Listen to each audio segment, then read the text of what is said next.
So this video seems a bit preemptive. Yes, you would be correct to state such a thing, but hear me out. I'm predicting how good Hugo will be.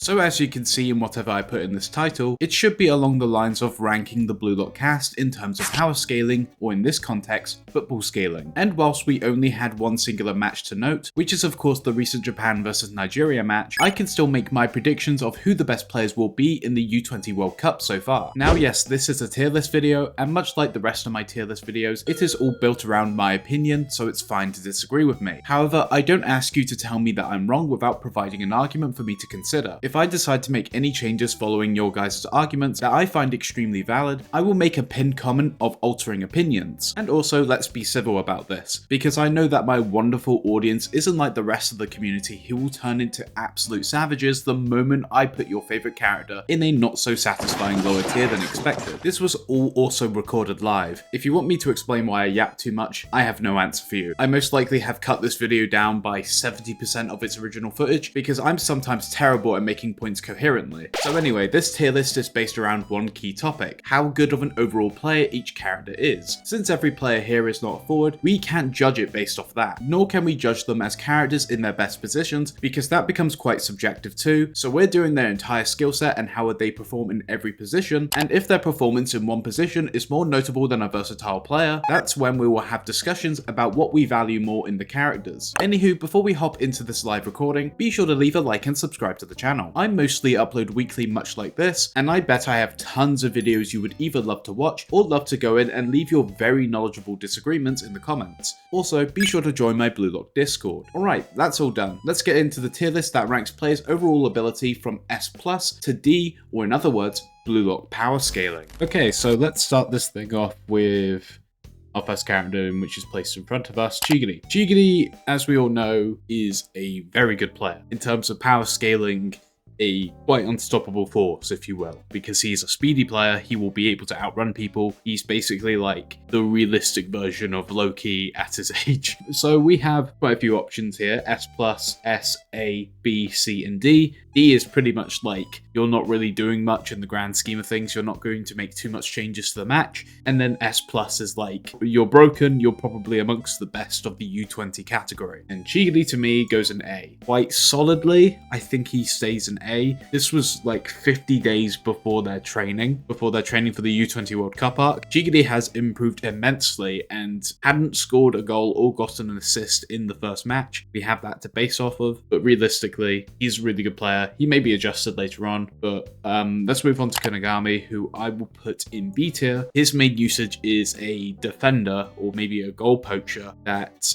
either steals the ball or can use his physique in order to completely shut down some players. And he's impressive. His physique is supposed to eventually match Noah Noah's, or in this case, the replication of Noah Noah's physique is what will provide Blue Lockers the benefit of knowing what dealing with a Noah Noah would be like. Kunigami's basically playing as a sacrificial lamb. Dantetsu is up next, and you know, similar to other speedy characters on the list, he has a lot of value. I think he will do quite well defensively. I don't know, he's not proven any sort of striking proficiency since the second selection. I don't know whether or not to actually put him in B tier, because I believe B deserves possible goal scorers like Kunigami. Kunigami scored 2 goals in the NAL, and I feel like that puts him in the tier above. Dantetsu, to me, power scaling wise, is C tier. He has the uses, but of course, like, we haven't seen his biggest uses for a while. Shido, I feel like it'd be unfair to not put Shido in A tier. Shido is goal scoring proficient, out of nowhere defense. I mean, we've seen a few occasions of him actually coming out of nowhere and just absolutely lunging for the ball, but of course, not as versatile of a player than Chigiri. Shido mainly has his proficiency in striking whenever he's in the goal box, so that one trait alone against Chigiri's like in the goal box kind of goal scoring potential, Shido hasn't beat. But in terms of overall versatility, I want Chigiri around to be able to run back and forward from the opposing side's, the opposing team's goal to the midfield to the defense, just in case we need him. And he has the speed and now physique to match that, to match his ability and make perfect use of,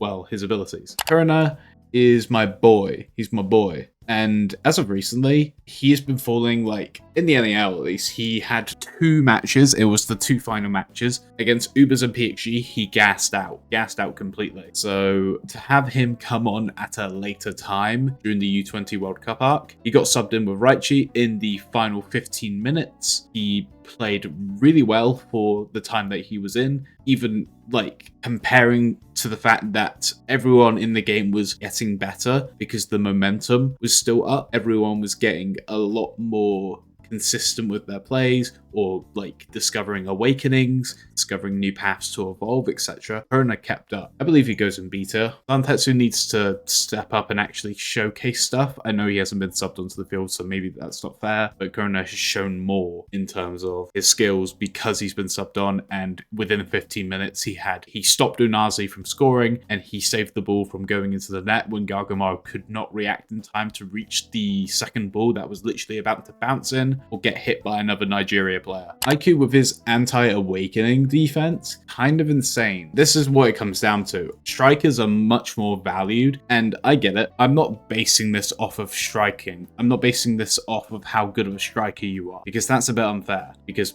these characters specialize in these different fields, so I'm going to be versatile, and I would rather have a goal scorer like Shido to always stay 1 goal ahead rather than an Aiku. Shido, when you're giving him the field in a 90-minute game and, you know, starting him off, he's quick to get that first goal. And this has been the case of when we saw him in the Blue Lock versus Japan U20 game when he subbed on in the half and he just went quick. He got 2 goals extremely quickly. Then you saw him in the Acid Munich versus PXG game where we saw him get a goal super quick with Charles. These are things in which Shido is good at, getting quick, efficient goals. And then Oliver IQ is a very much consistent defense player who, you know, over time goes upwards in terms of scaling, but he doesn't really fit much else. He's really good on defense. He's really good at stopping strikes towards the net, but in comparison to a player like Shido, I believe Shido would score against IQ quite a few times. You know, if we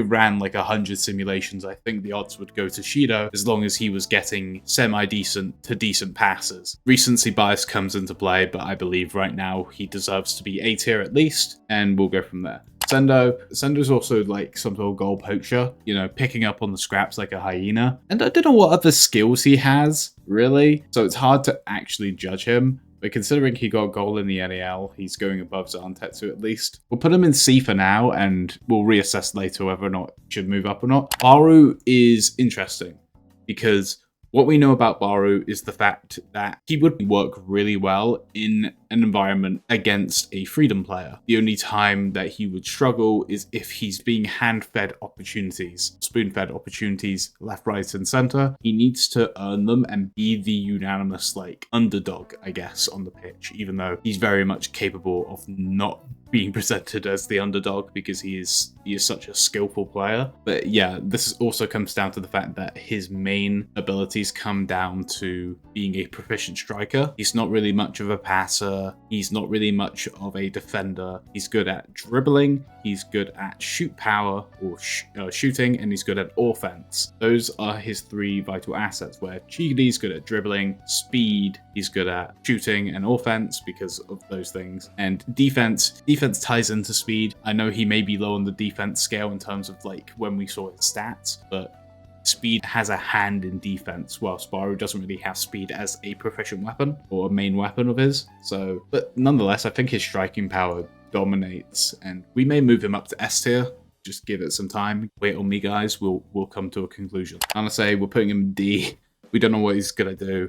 And to be fair, I feel like he's just so much more of a lackluster player. Ambidexterity is not a special quality. Natural ambidexterity, yeah, sure, but he's not really much of a striker. So what's the point of the natural ambidexterity if all he's good for is the midfielding passing and he's just like semi-decent at that, or even just below decent because there's just so many better passers? I don't know. I don't see the point to them. I don't know why him and Fukaku made it through. I would have appreciated characters like Hiraki, for instance, who actually has a lot more, unique skill sets, especially after Nagi got eliminated. Having another trapper would be very handy. Hiyori's so inconsistent to me. Do I think he's better than Kunagami? Hiyori's better at dribbling, better at midfielding completely. Defensive midfielding side. Pure defense, like man marking, no, but like he has meta vision. But dribbling and defense is the only things I would think he has Kunigami beat by. And defense is like subjective at best. Kunigami's a way better offensive player with offense shooting and, you know, his physique, which is better. Then also his speed would also be considered better because he has a better physique. It comes down to whoever has the better physique when no one in particular has a specified speed-based weapon. And Hiyori may be a fast dribbler, but he's not outpacing Kunigami, I don't think.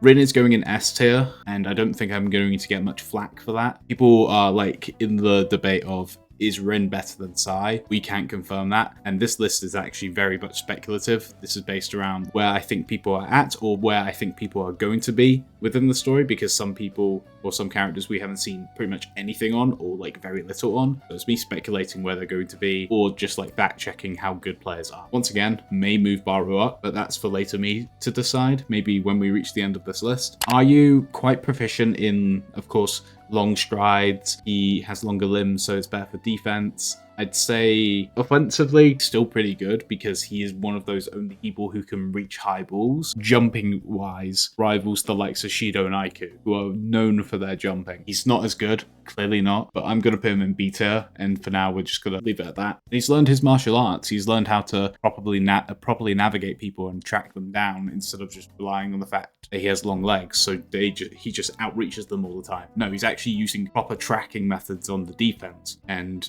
that would make him, you know, a better defensive player than some players who get slotted on the defense sometimes. Akamaru, proficient as fuck. He's versatile. He's a great goalie. He was a quite decent striker, and I would imagine that he did super well in the second selection. And he's flexible. He's one of the stronger blue lockers, in my opinion. He's not really good at passing, so his main traits come down to defense, offense, possibly shooting, but shooting in complex, flexible ways. Then his physique, which could tie into speed, but speed also correlates to his reflexes. I think he goes A tier. I mean, he may not get goals anymore, but he is like the only decent goalie we've had in the series, aside from like Ilmon at the beginning, who got like a total of 2 saves. Blue Lockman, of course, who has gotten saves, deflect balls off the posts or crossbar, etc., etc. But Gargamore is the only one that we've consistently seen save multiple game-winning shots or multiple awakened strikes, even when all of the odds were against him. So he deserves his props. Bello, I can't say. I think Bello's above Sendo and Zantetsu, or maybe he's between them. No, I'm gonna put Bello above Sendo. It's just because we haven't seen what Sendo can do, but we assume that Sendo has Predator's Eye or something. Fukaku, he's just a worse goalkeeper than Gargamaru, but he's semi-decent, I guess. I just don't want to rate him highly because he just hasn't shown the source. Right? Because he needs to have something unique to him. All he has is that he's just a basic goalie. Gargamaru at least has the flexiveness, had the special training when catching baseballs, because in Japan, baseball is super popular. Super popular. So for Gargamaru to do that specific training, it made sense. For Fukaku, he was handling the pressure of like a waterfall. It's training for like physique, I guess stamina, or being able to like get back up on your feet quicker. Maybe that has something to do with whatever he does in the future, but for right now, he has nothing going for him. And we're due a Fukaku manga cover soon, so let's see how the fandom will react to that one. Toya, we haven't seen a Toya do much for a while. I know we actually had like the coverage of Archer versus Manshine, but I don't know. It feels like Atoya hasn't done anything in ages. I'm going to put Atoya in E tier, and I'm going to say, do I put him above you? I think I put him there. That's where I think he goes. It's just because like his striking ability is better, but then I also think his defense and dribbling is worse in comparison to Hiyori. So I think Hiyori just has the slight edge over him. This probably can go either way, but I think because Atoya's gotten goals, and goals are generally more valued, we'll put him above Corona. Rayo's becoming a beast. I mean, jack of all trades, yeah. This title now fits him more than ever. He's becoming literally like everything in which compensates for a blue lock injury. I could expect that Rayo may actually face a injury during the U20 World Cup arc alongside characters who can possibly sustain injuries like Shigure, because Rayo seems so versatile of a player that some dirty players can come out and they want to take out Rayo because he's too much of a threat in terms of versatility. You can't exactly count him out. That puts him in A tier. Whether or not he should be adjusted will be for later me to decide. Uso is actually pretty decent. He was dropping the ball in the first half of the Nigeria game, but In the second half, he was doing well. I don't think he failed much in terms of like pushes. He just failed in terms of defense. A really good passer. He has good speed. I think yeah, offense would be in his favor as well. No Onazi, but does he go above Kunigami? I must say yes. Yeah, I'm gonna put him above Kunigami, and I'll see how I feel later. He could go in A tier. I don't think any of the Nigeria players can outrank Rayo. Rayo is the current gatekeeper. Yukimiya though. Yukimiya, does he rival Kuso? I'm going to put Yukimiya. I want to say he's better than Toya, but then I probably will receive backlash. It's okay. He has Predator's Eye. He's a really good dribbler. He has decent speed. He has offense and shooting on his side. I don't think he's a good passer. I'm going to put him above Atoya and maybe above Fury later. See how I feel.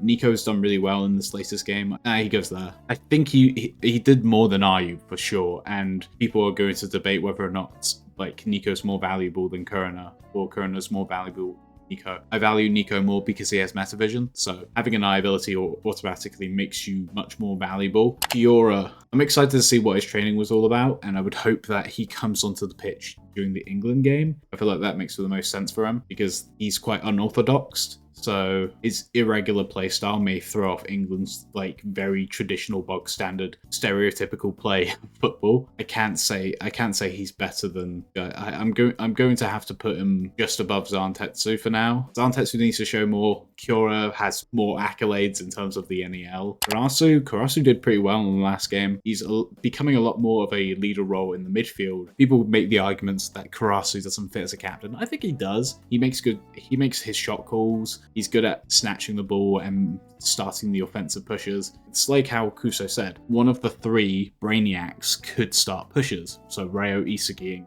Karasu. Technically, IQ can also start some, but he's on the defense, so he's going to mainly stop the block shots and let Gagamoro handle the business of getting the ball back upfield. I'm going to put Karasu as more valuable than we're going to say there. These two are probably interchangeable, but I feel like Karasu is a very good all-rounder type, and Kunigami just struggles generally because he doesn't have an eye ability, so he doesn't really have anything going for him on speed and dribbling as much and passing. Yeah, but you know what, you get me. You may beat him in speed, but I feel like it's a 3-3, and just because Karasu's even distributed stats compared to Kunigami. Obabona is a great defender. He stopped Rin, he stopped the likes of Bachara. He's decent. I think he's better than Bello. I think I'll put him below Ayu. And this is for the grand scheme of he's decent, but he unfortunately let a lot of goals in. Not on purpose, on accident, of course. As a defender, you're supposed to stop the goal-scoring situations, and you only have yourself to blame if you fail. Onazi, I feel like it's hard to put Onazi in A tier, but I kind of have to because his mobility is insane. If being realistic, like I think not on the cusp of A tier, not hanging around with these guys. I think we'll put him in A tier, give him his props. He is the best Nigeria player, but we have a lot of way better Blue Lock players. Speaking of way better Blue Lock players, I feel like Bachara is going S tier. He's got to.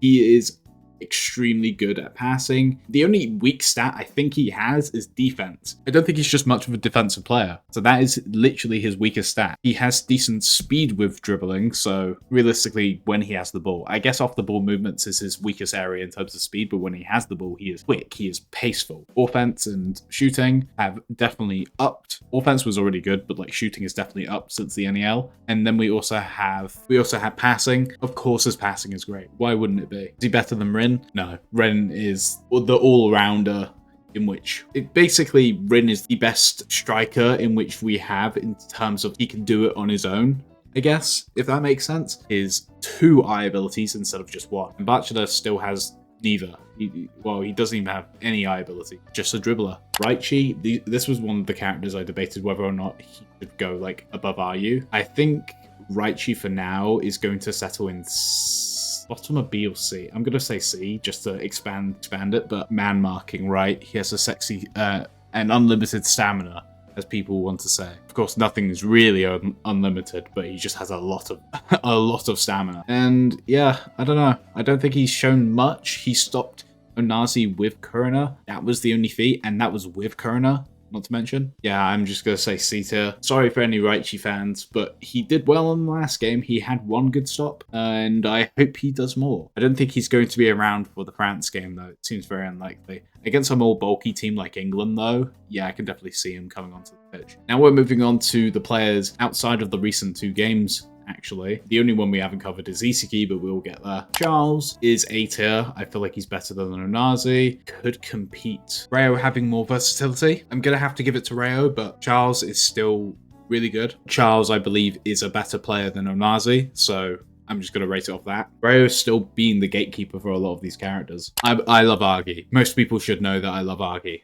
And my Glaze stands strong. I think he also has really good mobility. He was like the original, the great mobility player before Nazi came around. And I can't wait to see Argy again because, you know, France game, then we get to see Argy again. He's my favorite character. I'm gonna glaze him till the end of time. But I need to be fair here and just like say where things are up. He's beaten Kunigami in a match off. That's like bare minimum what we are dealing with. Characters past that point. He's never shot against Gargamaro. He's been on the same team as Rayo and Chigiri. He's never had a match off against the likes of Baru. He's lost to Bachura, or he lost Ace to Bachura when he was dribbling. So I believe Argy, he will either go top of B, low A, but I want to give him his dues. I'm pretty sure Charles has a higher bid than Argy as well, so I'm going to put him there. And just say like Argy is much more experienced as a player and much more like, I guess, delicate with his thought process comparison to Onazi, who just rushes in. Argy has a lot more football IQ, in which will give him the upper hand. And I can't wait for him to work with another good player on England for once, because all he had to deal with during the NEL was Nagy, and we'll get to that possible England New Gen 11 player. I will also talk about why this is here, because nothing's been confirmed. Ness has become a good passer, or become a good passer. He's become a better passer. He's already a good passer. What am I talking about?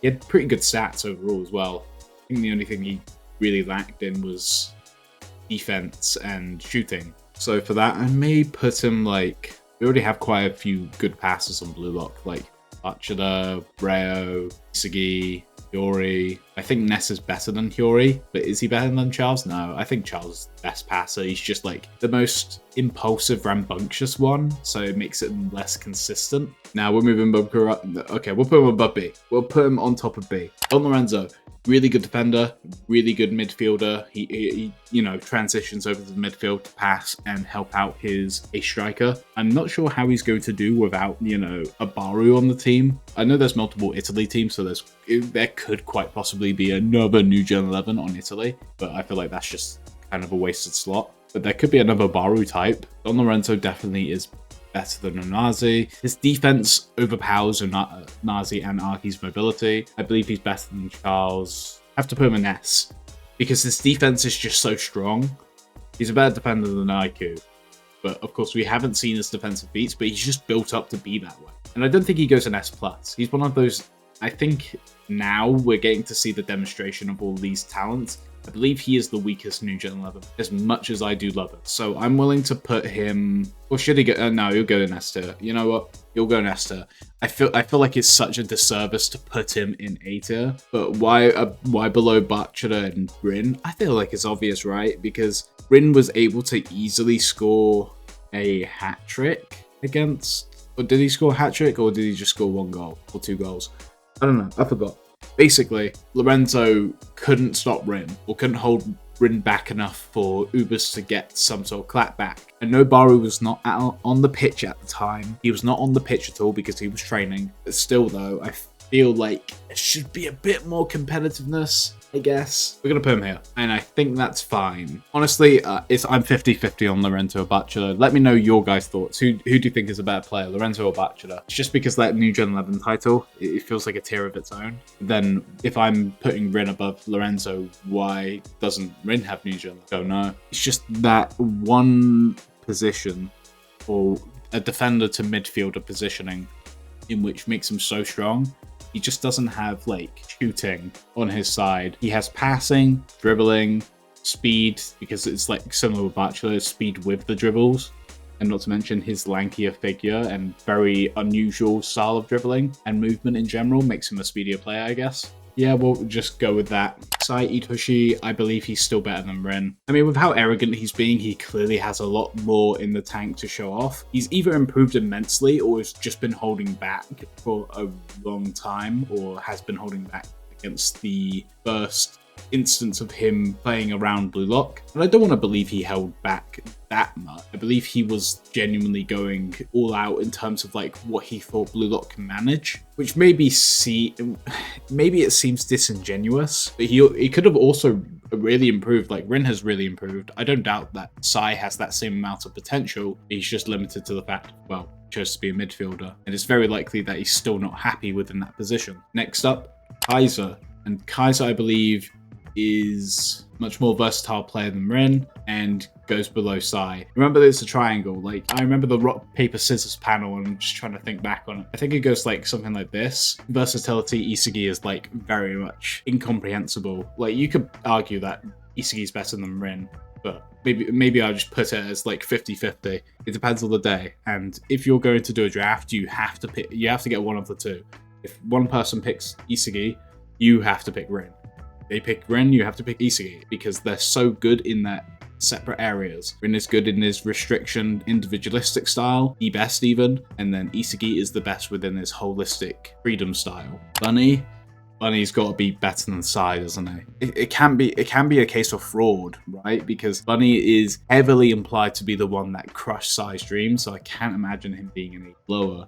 And Loki, of course, I believe is the best U20 player in the entire U20 category or U20 World Cup. So we'll see how that goes. And then Hugo, I'm going to go out on a whim and say that Hugo is better than Kaiser, worse than Sai, worse than Bunny, and worse than Loki. And I feel like that's just my assumption of where he could be. But I believe he is an S+ tier. That is what I'm genuinely picking up. My assumption of what his character would be is that he would be the real genius of adaptability. You know how Isagi has always said, since Norahaya pointed it out, like, his genius is adaptability. Isagi then discovered he's a talented learner. I believe Hugo is the actual genius of adaptability, and I can't wait to see what he has to offer. But to think that he commented on like Isagi's playstyle and overall way of adapting to the field of play, I believe Hugo is definitely amongst that adaptable category, much like how Reo, or basically just anyone who is much more amendable for the field of play to change and be able to operate in split seconds of it changing or altering in terms of like the players on the field and the conditions of the field, etc, etc. And then finally we have England's new Gen 11. Now, before you go in your comments, or if you already had commented, and I want you to just watch this bit for me to explain, there is no confirmed new Gen 11 England player. The flag theory is dead, but also the reason why I made this is because I highly believe that there's an England new Gen 11 player, because the point is they're supposed to go from no new Gen 11 players with Nigeria, 2 on France, in which they're going to really struggle against and I believe lose to, and then only 1 on England. It could quite possibly be Agi, but I don't think Agi is going to get the title. I know we didn't expect Loki to get the title either, and as much as I've been arguing for Loki's case of why he's deserving of the new Gen 11 title and why he qualifies for it, you know, justifiably so, people are angry because why wasn't it revealed so much earlier that he had the title? And I believe like the only theory of it was because the title was still being handed out before the events of the U20 World Cup started. So maybe he only just got it recently, or maybe he only just got it when he turned 18. I don't know. It shouldn't be an age requirement thing, I don't think. So it's nothing to do with the fact that he turned 18. I think it was just genuinely promotion before the match, or maybe someone aged up, like a former new Gen 11 aged up, and now that they're like 21, Loki was the next in line to get the title, etc, etc, the list goes on. But basically I think England has a new Gen 11 that is going to work really well with Agi, and I believe they're going to be below Kaiser. So playing against this hypothetical new Gen 11 player, they're going to be worse than Kaiser, but they're going to have a better amount of chemistry with Agi, so he's going to be much more difficult to deal with on the defense. And considering Agi was like presented as a forward giving back to the wingers or giving back to the offensive midfielders, who knows?